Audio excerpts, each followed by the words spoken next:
Welcome to First Unitarian Society of Minneapolis, the birthplace of congregational humanism. We carry on that tradition of free thought today, dedicated to promoting a free search for truth, meaning, and justice. Our web address is firstunitarian.org. Thank you for joining us.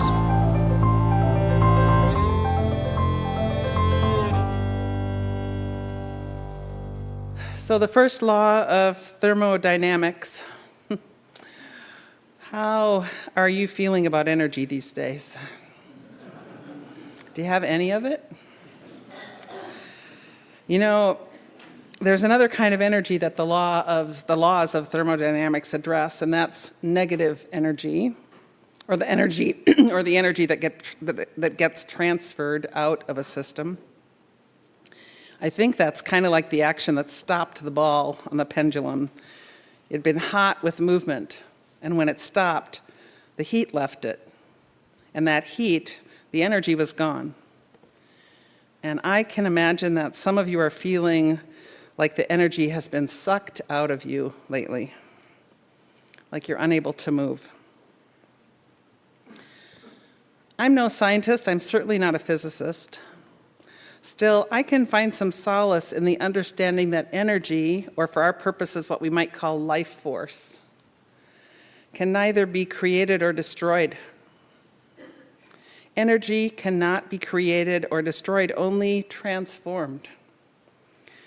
And therefore, the trick for us as human beings is to learn better how to collect energy, to transform it to use in living purposeful lives of love and justice.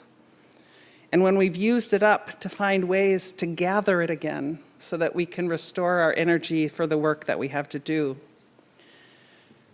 We are right now in a collective before. We're anticipating an oncoming and collective after. An after that is a big looming unknown filled with possible severe consequences. After Tuesday. After all the ballots are counted, after all the votes are certified, after. Some of us are moving around so quickly that we're just trying to find as many ways as possible to influence what happens.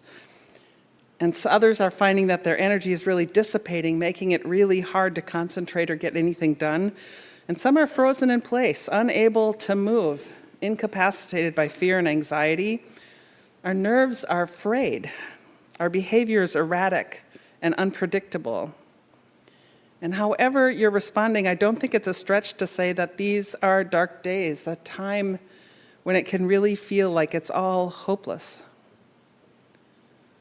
So given that, what can we do to restore our grounding, our energy, our hope? Now, maybe hope is a difficult word or concept for you, so let's talk about that. Of course, over the years as a minister, I've been part of many conversations about hope. People struggle with the word. Some find it a useless and vapid concept and kind of irrelevant optimism, idealistic. Others think of hope as being a matter of having faith, trusting that things will work out, that the universe will take care of things, or that something or someone else has got your back. It's going to be okay.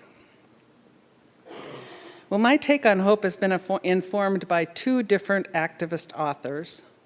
First, Joanna Macy, who speaks about active hope in her book of the same name. Rather than being a kind of blind idealism, she describes having hope as the practice of being active participants in bringing about what we hope for. Hope for her is an intention to choose what we aim to bring about. Well, of course, to practice something, even to have an intention, takes some energy. So we're going to come back to that. My second inspiration is Rebecca Solnit. In fact, I titled this message after her book, Hope in the Dark. She says that hope is a state of mind. It's not a belief that everything's going to be okay, but it's a belief that faces reality with a very broad perspective, a view of time, a view across time and space, that allows us to see the possibilities a view that can help us see what we're called to do. Now, both of them are saying that hope is inextricably partnered with action, with energy. So if they're right, and I think they are, to find hope, especially in dark times, we need to have kinetic energy, the energy to act. And kinetic energy can't exist without potential energy, and potential energy can't be stored up if at the same time negative energy is flowing out. And these days, these times, this chaos in the world is just sucking it out of us. And if you're like me, it can seem like we're bailing water out of a sinking boat. A few weeks ago, I listened to a podcast about the new book, Patriot, which was just released about the life of Alexei Navalny. You know, Navalny was the Russian opposition leader and anti-corruption activist who was poisoned and survived, but then later died while held as a political prisoner. I immediately added his name to my notes for today's assembly because it made me just really curious about how or if he was able to do what he did without hope. Which then led me to watch the recent documentary about him. I wanted to understand where he got his hope. My takeaway is that his energy was fueled by his love of his country, combined with his strong belief that Putin and the Russian government are corrupt. That love and that conviction required him to use his life energy to try to change the system, to speak out, to act. His passions turned into potential energy. He hoped, he believed that something could change, even if it was unlikely to change during his life, and therefore he must act, whatever the cost. His inner flame, that potential energy, and then his action was fueled by what he saw might be possible. Now, the way I see it, the United States is creeping toward a similarly desperate reality. Misinformation, corruption, extreme polarities, hate.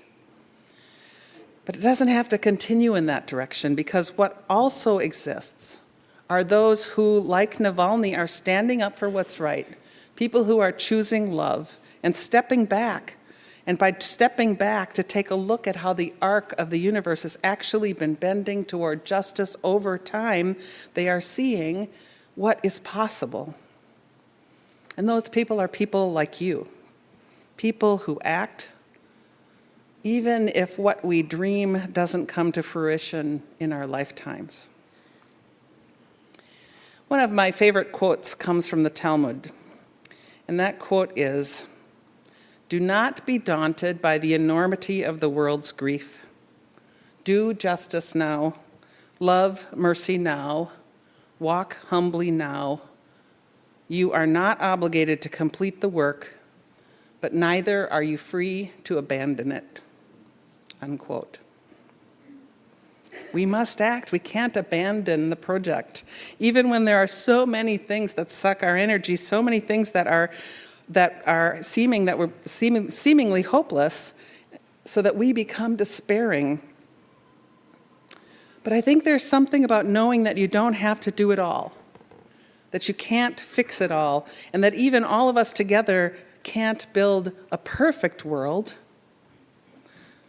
And that is kind of restorative to think about that, because this is a tool that helps us to build up our store of potential energy, this recognition that while we each have the agency to do something, it's not required that we do it all, and certainly not by ourselves. There are people all around us and all around the world who are helping to do the work. And is there inspiration in knowing that even if it won't be perfect, we can, for sure, build a better world?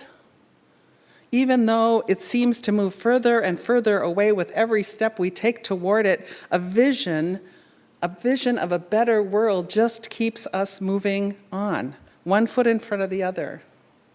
As Solnit puts it, the idea of heaven, heaven on earth, is something to use to navigate earth by. It's not a destination we can achieve. So vision is another great tool. Having a vision of what we're aiming for, what we believe can be. This keeps us moving forward and keeps building our potential energy. I believe that there is indeed this toolbox that we can go to whenever we need to build up potential energy, because to have a recharged battery is to have potential energy, and that potential energy makes it possible to have hope, to take action. As I said earlier, we all have different ways to recharge: meditation, Netflix, art. Sometimes we're even lent a hand, like a magical Tim who appears to raise the pendulum and to fill us all with ready and waiting possibilities. There are so many tools that can help us build potential energy. What about this one? A friend shared this with me just yesterday. One of our tools is long arms. Because when something is really important to us and it feels really urgent, it's like there's this hand right in front of our face. We can't see. It's so big, we just can't see the whole of it, and it just stops us. And so use your long arms and move your hand out. Just back away from it and take the long view. Solnit tells us that long-term activism is like mushrooms or fungi. It's spreading and growing all over underground. And when we become aware of that and trust its presence, we can see that change can suddenly arise from deep roots in the past or from long dormant seeds. And when we see all of that, we know we're not alone and that there are more solutions or possibilities than we could even imagine with that hand right in front of our face. So use your long arm to see the big picture. And here's another possible tool. That is the reminder that this is today. Seems kind of silly. This is today. It's not yesterday. It's not last year. It's not a decade ago. Today is full of possibilities that were not present before. Today is not Groundhog's Day. It does not have to be a repeat of what happened before. We can release patterns that didn't work. We can let go of past failures. We can learn from the things that went wrong. The way the things have gone before does not determine how they'll go in the future. And just knowing this is a great tool. Claim today as the day that it is. Now this one maybe surprises you, I don't know. I think it helps to put a little struggle into your toolbox. In the classic book, A Pedagogy of Hope, Paola Fieri says that without a minimum of hope, we cannot so much as start the struggle, but without the struggle, hope as an ontological need dissipates, loses its bearings, and turns into hopelessness, unquote. And I guess that means that being in the very midst of the struggle can be a source of potential energy. The struggle can be motivating. It can give us energy and purpose. Let's not forget that the word emerge is contained within the word emergency. Out of the struggle, the chaos, out of the uncertainty, new things can come forth. And all of these tools not only build potential energy, they can help address our fear and our anxiety and reduce the overwhelm that's such an energy suck. We know that fear can be crippling, so we need any and all antidotes for fear that we can find. Participate in joy. Lean on each other. Tell stories that are healing and that recognize the truth of the good that we can do and be. Celebrate milestones and victories. Don't forget the small acts that throughout history have changed the world. Dance, sing, share your light. Take rests when you need them. Recharge your battery, and then rise up and do it again. Some of you may know Andra Day's song, Rise Up. The lyrics say, all we need is hope, and we'll rise up, rise like the waves. We'll rise up in spite of the ache. We'll rise up and we'll do it 1,000 times again. Over the past few days, whenever I'd mentioned that I was working on a message about hope, people seem to want to share their thoughts. It's like hope is on our collective mind. A Canadian colleague shared these words of Matthew Crow, who I don't know, but who said, "People speak of hope as if it is this delicate, ephemeral thing made of whispers and spider webs. It's not. Hope has dirt on her face, blood on her knuckles, the grit of the cobblestones in her hair, and she just spat out a tooth as she rises for another go." Unquote. Hope is hard. Hope is hard work. It's messy. Don't give up. Because hope is possible. Together with using our energy for action, hope happens when we choose to focus on the world that we want to create. You know, the Anglican priest and author Barbara Brown Taylor tells the story of being invited many years ago by a wise old priest to come to speak at his church. And so she asked him, "What do you want me to talk about?" His answer, "Come, tell us what is saving your life now." She writes that those words felt like he had swept his arm across a dusty table and brushed all the formal china to the ground. Because rather than her feeling like she needed to provide all the answers, all she had to do was figure out what her life depended on and then share it.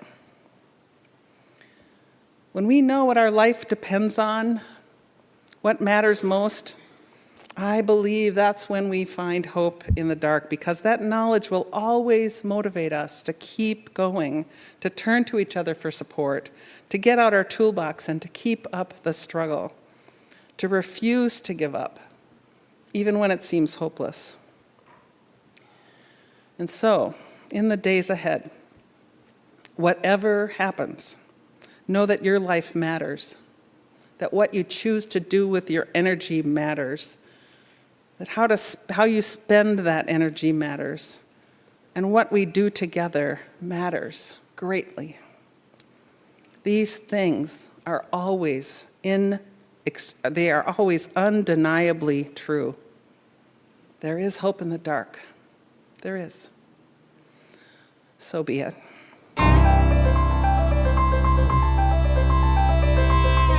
Thanks for listening. You can find much more about humanism and what's happening at First Unitarian Society of Minneapolis by visiting our website at firstunitarian.org.